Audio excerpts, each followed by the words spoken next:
ये कहानी है एक सन्यासी की। सन्यासी वह होता है जो अपना सब कुछ त्याग कर सिर्फ एक चीज को अपना लक्ष्य बना लेता है। कोई भी व्यक्ति सन्यासी बेवजह नहीं बनता। सन्यासी बनने के पीछे एक बहुत बड़ी वजह होती है। उस व्यक्ति के सन्यासी बनने के पीछे भी एक बहुत बड़ी वजह थी। सन्यासी बनने से पहले उस व्यक्ति के मन ने उस व्यक्ति से बहुत से गलत कार्य और बहुत से पाप करवाए थे।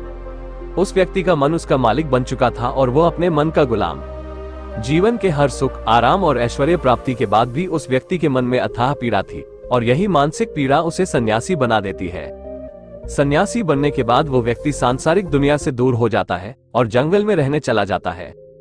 ध्यान करता है, तरह तरह की साधनाएं और अभ्यास करता है, भिक्षा मांगकर भोजन करता है, एकांत और मौन का अभ्यास करता है, लेकिन फिर भी उस व्यक्ति का मन शांत नहीं होता। वो अंदर से बेचैन और परेशान ही रहता है। यहाँ एक बात समझने वाली है कि ध्यान या किसी भी साधना का जो शुरुआती बिंदु है, उसकी शुरुआत ही तभी की जा सकती है जब हमारा मन शांत हो, जब हमारा मन हमारी सुनता हो। लेकिन उस सन्यासी का मन ना तो शांत था और ना ही उसकी सुन रहा था। उस सन्यासी के मन में ये बात गहराई से बैठती जा रही थी कि मन को वश में करना और मन पर काबू पाना असंभव है। लेकिन फिर एक दिन उस सन्यासी को एक व्यक्ति मिलता है जो ना तो कोई साधु सन्यासी होता है और ना ही कोई बुद्धिमान व्यक्ति। वो तो बस एक साधारण सा चरवाहा था जो जंगल में अपनी भेड़ों को चरा रहा था। वे चरवाहा उस सन्यासी के पास आकर उससे पूछता है, क्या मैं तुम्हारी कुछ मदद कर सकता हूँ? तुम बहुत परेशान लग रहे हो। मैं तुम्हें पिछले कई दिनों से देख रहा हूँ, तुम बहुत बेचैन रहते हो। अगर तुम चाहो तो मैं तुम्हारी सहायता कर सकता हूँ। चरवाहे की बात सुन सन्यासी कहता है, भला तुम मेरी क्या मदद कर सकते हो? तुम तो एक संसारी हो जो अपनी मोह माया में लिप्त रहता है। ये सुन वो चरवाहा उस सन्यासी से कहता है, मैं तुम्हारी मदद कर सकता हूँ, मैं मन को वश में करना जानता हूँ। सन्यासी चरवाहे के मुंह से यह बात सुन जोर से हंसता है और कहता है, क्या क्या कहा तुमने? तुम मन को वश में करना जानते हो? मैंने अपना सब कुछ त्याग दिया, आकर जंगल में रहने लगा, तब भी मैं अपने इस मन का गुलाम हूँ और तुम कह रहे हो कि तुम इसे वश में कर सकते हो। वे चरवाहा कहता है, मन को वश में करने के लिए सभी वस्तुओं का त्याग करना आवश्यक नहीं है और ना ही जंगल में आकर रहना जरूरी है। बस एक चीज है जिसे छोड़ना सबसे जरूरी है। वे सन्यासी उस चरवाहे से पूछता है, और वह एक चीज क्या है? वे चरवाहा उसे कहता है कि वो एक चीज है गलत जानकारी। आज तक हमारे भीतर जो भी जानकारी गई है उसी ने हमारे मन का निर्माण किया है।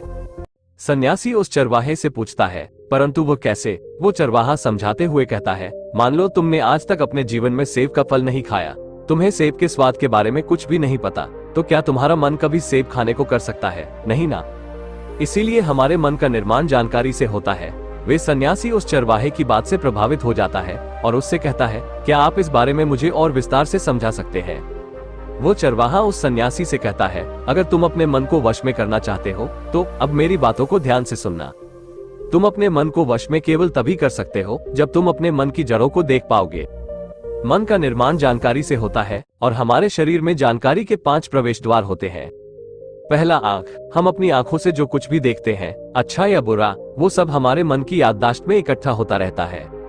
दूसरा, कान। हमारे कान जो कुछ भी सुनते हैं वह भी हमारे मन में बीज के रूप में बो दिया जाता है।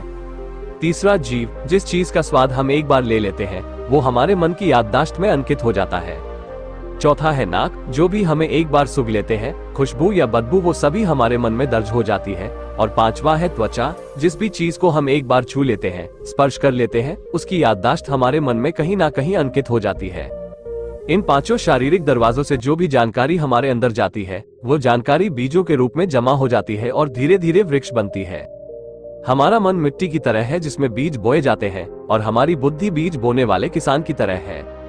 अगर हमारी बुद्धि गलत जानकारी के बीजों को सही जानकारी के बीज समझकर बो देगी तो जब भविष्य में वो बीज वृक्ष बनेगा तो वो खराब फल ही देगा। तुम्हारा मन तुम्हारे वश में इसीलिए नहीं है क्योंकि तुमने पहले से ही अपने मन में बहुत सारे गलत बीज बो रखे हैं और अब वो बीज बड़े वृक्ष बन चुके हैं। वे सन्यासी उस चरवाहे से पूछता है, तो अब मुझे क्या करना चाहिए? क्योंकि अब तक तो मैं बहुत सारे गलत बीज बो चुका हूँ और जो हो चुके हैं उन्हें वापस निकाल नहीं सकता। वो चरवाहा उस सन्यासी से कहता है, अब तक तुम अनजाने में गलत बीज बो रहे थे, लेकिन अब सही बीज बोना आरंभ कर दो। भीतर अगर हजारों बीज गलत है तो क्या हुआ, अब से लाखों सही बीज बोने के लिए तैयार हो जाओ। तुम्हें बस पूरे दिन इस बात पर ध्यान देना है कि इन 5 द्वारों से तुम्हारे भीतर क्या जानकारी जा रही है और जो जानकारी जा रही है वो सही भी है या नहीं। वे सन्यासी पूछता है, ये कब तक करना होगा? वो चरवाहा कहता है, पूरी जिंदगी भर जिस प्रकार तुम हर दिन अपने पेट को अच्छा भोजन देते हो, उसी प्रकार तुम्हें हर दिन अपने दिमाग को भी अच्छा भोजन देना है। यानी सही जानकारी और सही विचार। जीवन में हर दिन हर पल तुम्हें सिर्फ 2 विकल्प मिलेंगे, जिसमें से एक विकल्प तुम्हारे लिए सही होगा और दूसरा गलत। लेकिन तुम्हें हर बार सही विकल्प का ही चुनाव करना है। हमेशा याद रखना, सही विकल्प का चुनाव करते समय तुम्हारे भीतर पीड़ा पैदा हो सकती है, लेकिन वो पीड़ा सिर्फ कुछ समय ही रहेगी। इसीलिए चाहे तुम्हारे अंदर कितनी ही पीड़ा क्यों ना हो, तुम्हें हर बार सही का ही चुनाव करना है। जितनी बार तुम सही चुनोगे, उतनी बार तुम अपने अंदर एक सही बीज बोगे, और जिस दिन तुम्हारे अंदर के सही बीजों की संख्या गलत बीजों की संख्या से अधिक हो जाएगी, उस दिन तुम्हारा मन तुम्हारे वश में होगा। लेकिन उस दिन के लिए आज से अभी से अपना प्रयास जारी रखना होगा। वो सन्यासी तो उस चरवाहे की बात को समझ जाता है, लेकिन क्या आप समझ पाए?